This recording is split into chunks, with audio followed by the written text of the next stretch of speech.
Hello everyone, नमस्कार दोस्तों। मैं दिनेश कसवा। आज के इस सेशन में जीके गुरु सुभाष चांद सर का मैं तहे दिल से हार्दिक स्वागत है, अभिनंदन करता हूं सर। और आप सभी साथी लोगों को भी प्रणाम, आदाब, सत श्री अकाल, सलाम, नमस्ते, जय हिंद, जय भारत। आज का जो अपना महत्वपूर्ण बिंदु रहने वाला है, इस सेशन के अंदर जो अपन महत्वपूर्ण चर्चा करने वाले हैं, सर के साथ अपन चर्चा करेंगे कि अभी जो वर्तमान समय में शिक्षक ग्रेड तृतीय भर्ती की जो भी विद्यार्थी तैयारी कर रहे हैं, यानी आज की जो युवा पीढ़ी तैयारी कर रही है, उसके सामने सबसे बड़ी समस्या ये आती है सर कि राजस्थान जीके को कैसे कवर किया जाए। हम तो सर गणित के विद्यार्थी हैं, गणित पढ़ाते हैं और आपके आशीर्वाद से 2016 के अंदर प्रारंभ किया था गणित पढ़ाना, यानी कुरुक्षेत्र कोचिंग से ही प्रारंभ किया था। सर ने ही स्टार्ट करवाया था, सर्वप्रथम मंच ही सर ने ही प्रदान किया था और सर की बदौलत ही आज जगह जगह पढ़ा रहे हैं। जयपुर शहर के अंदर भी पढ़ाया अच्छे तरीके से, ऑनलाइन भी पढ़ाते हैं। तो अभी वर्तमान के अंदर हर बार सर जो भी कॉल वगैरह आते हैं, मैसेज वगैरह आते हैं, उसके अंदर सबसे बड़ी बच्चे के सामने समस्या यही रहती है कि सर राजस्थान जीके कैसे कवर किया जाए। फिर मैंने सोचा कि अपन तो जीके गुरु से ही मिलते हैं ताकि समस्या का समाधान ही हो जाए।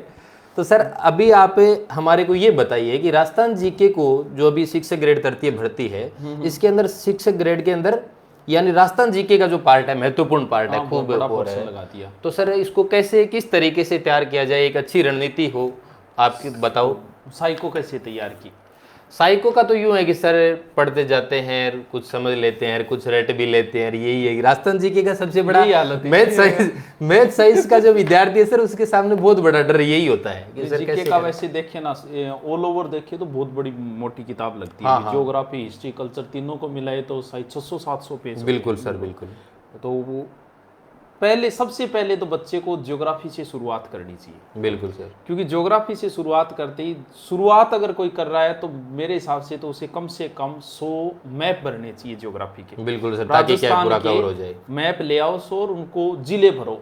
बिल्कुल सर, भले देख के भरो, भले बिना देखे भरो, क्योंकि जब भी हम पढ़ते हैं तो एक मैप बनता है। बिल्कुल सर। कभी मेवाड़ ने मारवाड़ पर आक्रमण किया, बिल्कुल, या फिर जैसे कि मालदेव ने सबसे पहले भद्राजुन को जीता, उसके बाद उसने नागौर को जीता। तो इतिहास में एक चित्र बनता है कि हाँ भी यहाँ जोधपुर है, जोधपुर से इस साइड में नागौर पे अटैक किया इसने। गिरी सुमेल युद्ध में शेरशाह सूरी आया तो वो आगरा होते हुए फतेहाबाद यहाँ से होते हुए आया। तो एक दिमाग में मैप बनता। मैप तभी बनेगा जब उसे मैप पहले से तैयार। बाकी तो विद्यार्थियों को पता ही नहीं है कि मारवाड़ का है, मेवाड़ का आक्रमण कहाँ से हो गया। सबसे पहले तो शुरुआत उसे ज्योग्राफी से ही करनी चाहिए। हर बच्चे को मैप भरना चाहिए, राजस्थान का परिचय पढ़ना चाहिए सबसे पहले। बिल्कुल। जब मैप तैयार हो जाए, परिचय तैयार हो जाए, उसके बाद में वो कल्चर छेड़ ले, चाहे उसके बाद हिस्ट्री छेड़ ले चाहे, लेकिन टॉपिक वाइज अगर हम बांट के पढ़े, क्योंकि लालच हो जाए कोई पढ़ लूं वो ही पढ़ लूं, जरूरी नहीं है। अगर तेरे एक पेज याद होता है, एक शासक भी एक याद करे ना दी, टोटल राजस्थान में मुश्किल से होंगे शायद 35-40। बिल्कुल सर, इतने ही है। 40 है, एक दिन में एक याद करे ना तो भी एक, तो भी 40 दिन। हाँ, लेकिन हम सोचते हैं कि आज मेवाड़ उठाया और शाम तक तो मेवाड़ को कंप्लीट ही कर दे। सही है। कैसे कर दोगे इतना को? सर यही सबसे बड़ी समस्या आ रही है विद्यार्थियों की कि एक दिन के अंदर मैं मेवाड़ पूरा कर दूं, एक दिन में मारवाड़ पूरा कर दूं। जल्दी किस चीज की है? हाँ, तो जाना कहाँ है? सही है भाई जल्दी।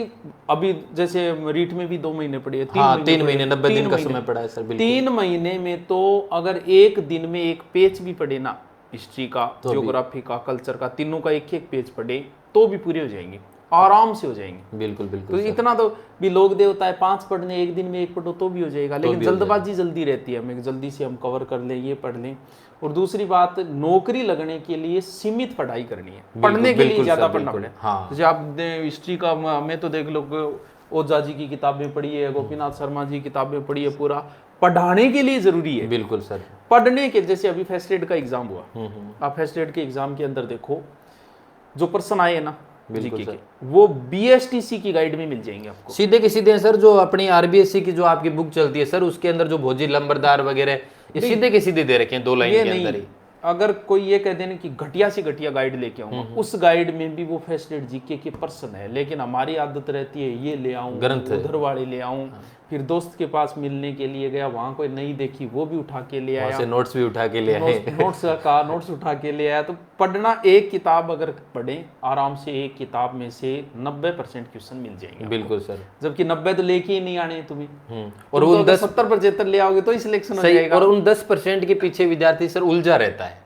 देखो हर पेपर में 100 में से 2 क्वेश्चन ऐसे आएंगे जो किसी को नहीं आते, जो पहली बार आएंगे। बिल्कुल 98 क्वेश्चन ऐसे होंगे जिसने 3 महीने तैयारी की, उसकी नजरों के आगे से वो क्वेश्चन गुजरे हैं। बिल्कुल अब बात ये कि उस समय पेपर के समय उसे कितने याद रहते हैं।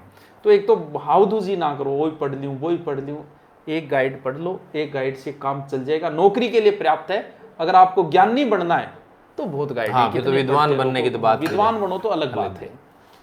तो सर इस तरीके से ये 90 दिन के अंदर ये हो जाए। फिर विद्यार्थियों के दिमाग में एक बात और आती है सर कि टेस्ट सीरीज कब ज्वाइन करनी चाहिए, किस तरीके से ज्वाइन करनी चाहिए? पहली बात, टेस्ट सीरीज कौन सी कर रहा है। एक तो टेस्ट सीरीज ये होती है कि भी वो टॉपिक वाइज कर रहा है। जैसे टॉपिक वाइज टेस्ट सीरीज तो बहुत कम चला पाते हैं लोग, 1-2 लोग ही चला पाते हैं। बिल्कुल। अगर ऑल ओवर आप ज्वाइन कर रहे हो तो ये, अगर आपने एक बार सिलेबस नहीं पढ़ा और आप टेस्ट सीरीज ज्वाइन कर रहे हो ऑल ओवर, तो ये आपकी मूर्खता है। बिल्कुल सर। जब तुमने अभी नदियां पढ़ी नहीं, तुमने इतिहास पढ़ा ही नहीं, मेवाड़ पढ़ा ही नहीं, मारवाड़ पढ़ा ही नहीं, आप पेपर देने के लिए जा रहे हो तो क्या करके आओगे आप? सही है सर, बिल्कुल। वहां बैठे बैठे आप दिमाग लगा के करोगे और वही दिमाग में फीड हो जाएगी, जान यही सही है। हाँ, तो टेस्ट सीरीज तभी ज्वाइन करो जब आपका एक बार सिलेबस हो जाए। जैसे सर अपन ने अभी गुरु नोट्स के अंदर भी अपने टेस्ट सीरीज स्टार्ट की है, तो उसके वो अंदर सिर्फ जो टॉपिक वाइज जो 3rd ग्रेड जो बच्चे हैं ना, उन्हीं के लिए की। हाँ। इस हिसाब से कि बहुत सारों की ये थी कि सर जी के पढ़ना, गठू पढ़ना, तो उनको एक लालच दे दिया कि यार ये 4 टॉपिक पढ़ लो, इनका शाम को टेस्ट हो जाएगा, ताकि उनका क्या एक शेड्यूल भी बना रहे। शेड्यूल बन गया, शेड्यूल तो हमने बना के दे दिया। हाँ। अब उस शेड्यूल से अगर वो करेगा तो 2 महीने में उसका पूरा का पूरा रिपीट पूरा हो जाए। जैसे अपनी टेस्ट सीरीज के अंदर 50 टेस्ट की टेस्ट सीरीज है, जिसके अंदर 20 टेस्ट टॉपिक वाइज है और 30 टेस्ट कंप्लीट सिलेबस के ऊपर आधारित है। भाई सबसे पहले टॉपिक को पढ़ो। जैसे आपने कोई टॉपिक पढ़ा, एकीकरण पढ़ लिया, आप एकीकरण को पढ़ो, बढ़िया आपके पास नोट्स है, नोट से पढ़ लो, गाइड है तो गाइड से पढ़ लो, कोई फर्क नहीं पड़ेगा इसके अंदर। उसके बाद आप एक किताब रखो, आज तक के आए में क्वेश्चन की बहुत सारी गाइडें मिलेगी। बिल्कुल। वो भी कौन सी लेके आनी है? टॉपिक वाइज, जिसमें एकीकरण के आज तक के एग्जाम में आए हुए सारे क्वेश्चन एकीकरण में। बिल्कुल। एकीकरण पढ़ते आप वो प्रश्न निकालो। प्रश्न निकालते आपको ये पता चल गया एकीकरण में किस टाइप के प्रश्न पुट अप। बिल्कुल सर, ये जरूरी है, अभ्यास जरूरी है। आप पढ़ता, लगभग बच्चों की 90% बच्चों की आदत होती है कि वो पढ़ते हैं, पूरा रट लेते हैं, लेकिन उसका कभी अभ्यास नहीं करते, वो अपना आंकलन नहीं करते हैं। टेस्ट के माध्यम ऑब्जेक्टिव से निकालना बहुत जरूरी है। टॉपिक वाइज ऑब्जेक्टिव बुक आती, बहुत बुक आती मार्केट में, कौन सी ले? जैसे आप नदियां पढ़ रहे हो, नदियां पढ़ो, फिर आज तक के आए हुए क्वेश्चन देखो नदियों के, और फिर अगर कोई और किताब आपके पास है और सर सबसे बेस्ट ये भी रहेगा कि जैसे नदियों का टॉपिक पढ़ा और बाद में क्वेश्चन कर लिए, और उसके बाद टॉपिक वाइज जो अपनी टेस्ट सीरीज चलती है तो टॉपिक वाइज टेस्ट कोई भी दो चाहिए, लेकिन उससे उसका आंकलन भी हो जाएगा। आंकलन भी जरूरी है आपके लिए कि भी आप कितने पानी में हो। वो कहते हैं काका एक सागे बाजे, तो थोड़ा सा नॉलेज हो जाएगी कि भी मेरी कितनी रैंक है, क्या हालत है। बिल्कुल सर।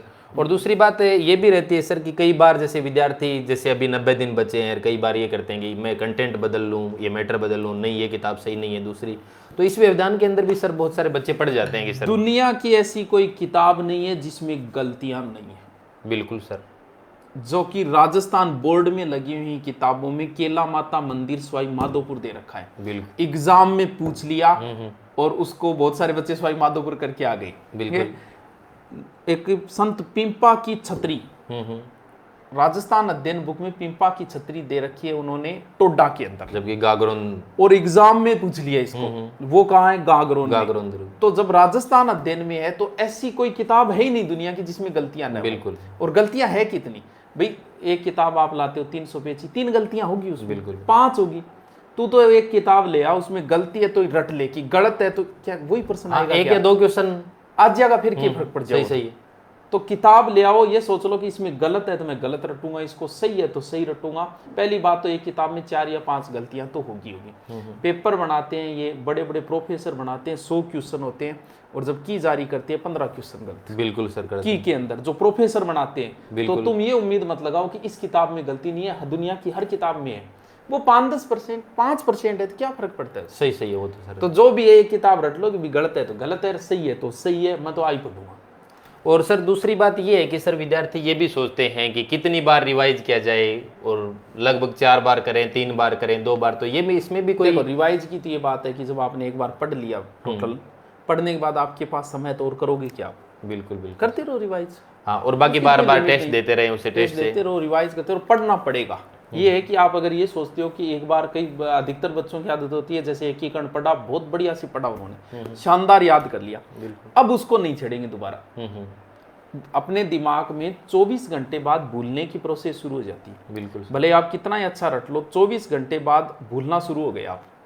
अगर 24 घंटे बाद दोबारा आपने उसको पढ़ लिया तो अब आपका वो 7 दिन के लिए स्थायी हो गया। बिल्कुल। अब 7 दिन बाद भूलने की प्रोसेस शुरू होगी, प्रोसेस शुरू होगी तो 7 दिनों में फिर एक बार रिपीट करो। अब अगर आपने कर लिया तो अब 1 महीने बाद भूलने की प्रोसेस शुरू होगी। यानी 1 महीने में उस टॉपिक को आपकी नजरों के आगे से 4 बार निकलना 4 बार गुजरना तो ही वो स्थायी रहेगा। वरना चाहे तुम कितना ही अच्छा पढ़ लो। मेरे पास पुरानी सिम थी जो मैंने 2 साल रखी थी, आज मेरे उसके मोबाइल नंबर याद नहीं है। जो मैंने सिम रखी थी उस समय थे, भूल गया, क्योंकि यूज भी नहीं लेते। तो वही बात है, हर आदमी भूलता है। दुनिया का ऐसा कोई आदमी नहीं है जो भूलता नहीं है। अगर कोई नहीं भूलता ना तो 100 में से 100 नंबर ही लेके आता है। बिल्कुल सर। जबकि मेरिट तो रहती है 73 और टॉपर के नंबर आते हैं 76।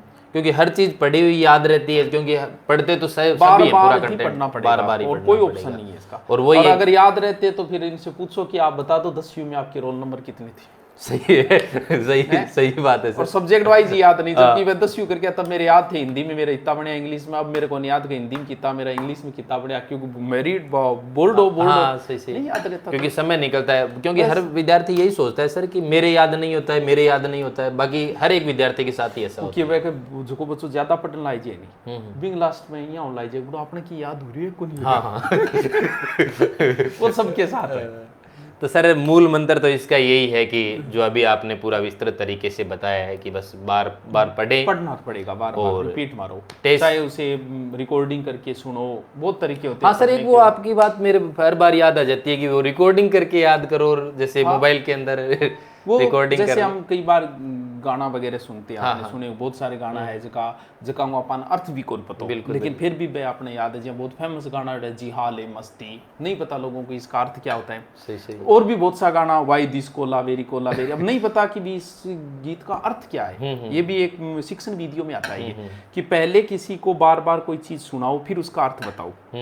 तो अगर आप कोई चीज को आपने रिकॉर्डिंग कर ली उसको बार बार सुनते जाओ, क्योंकि बहुत सा समय ऐसा होता है कि जब हमें किताब छोड़नी पड़ती है, भले हमें सब्जी बनाते समय, रोटी बनाते समय, बाथरूम के समय या कोचिंग जाते समय, आते समय, तो वो लगा लो रिकॉर्डिंग, सुनते रहो। हाँ, दूसरा सोचे कि बस सुनते रहो, लेकिन वो दिमाग मत लगाओ उसमें, ध्यान ही मत दो, सुनते रहो, फिर भी वो याद हो जाएगी। तो सुनने से भी जो कुछ लोग बोल बोल के पढ़ते हैं, इससे क्या फायदा है? वो बोलेगा, कानों में सुनाई देगा, याद हो जाएगा।